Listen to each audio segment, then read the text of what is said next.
రాష్ట్రం మొత్తంలో మన ముదిరాజులు బీసీ డి నుంచి బీసీ ఏకు కావాలని ప్రతి మండలంలో ఎంఆర్ఓలను కలవడం జరిగింది.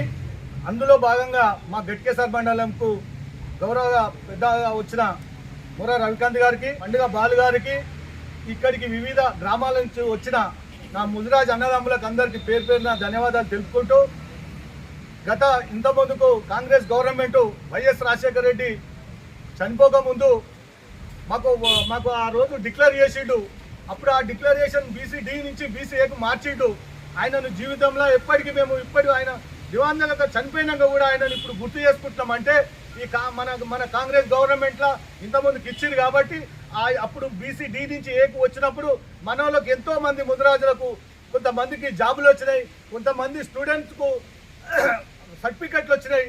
అదేవిధంగా ఇప్పుడు కూడా రేవంత్ రెడ్డి గారిని దండం పెట్టి మేము కోరుతున్నాం. ఒక్కటే ఏంటంటే, మీరు ఎన్నో సభలలో మా ముదిరాజులు 60 లక్షల మంది ఉన్నారు అని చాలా సభలలో చెప్పారు కాబట్టి ఆ 60 లక్షల మందిని దృష్టిలో పెట్టుకొని దయచేసి అతి తొందరలో మీరు ఏదైతే ఎస్సీ ఎస్టీది ఇప్పుడు ఎట్లా చేసారో దాని ప్రకారం ఇది మా ముదిరాజులను మీరు ఒక కంఠంలో పెట్టుకొని చూసుకుంటూ మాకు ఇది డిక్లరేషన్ ఇవ్వాలని కోరుకుంటూ ఈ అవకాశం ఇచ్చిన మీ అందరికీ పేరు పేరున ధన్యవాదాలు తెలుపుతున్నాం. ఇంకో విషయం, ముదిరితే ముదిరాజు, తెగిడిస్తే తెనివాడు, బలిస్తే బంటోడు, బల్ల గుద్ద అయినా సరే ఈ వ్యవహారంలో ఇష్టపెట్టేది లేదు, తిరుగుతూనే ఉంటాం, ఇట్లనే ఉద్యమాలు చేస్తాము.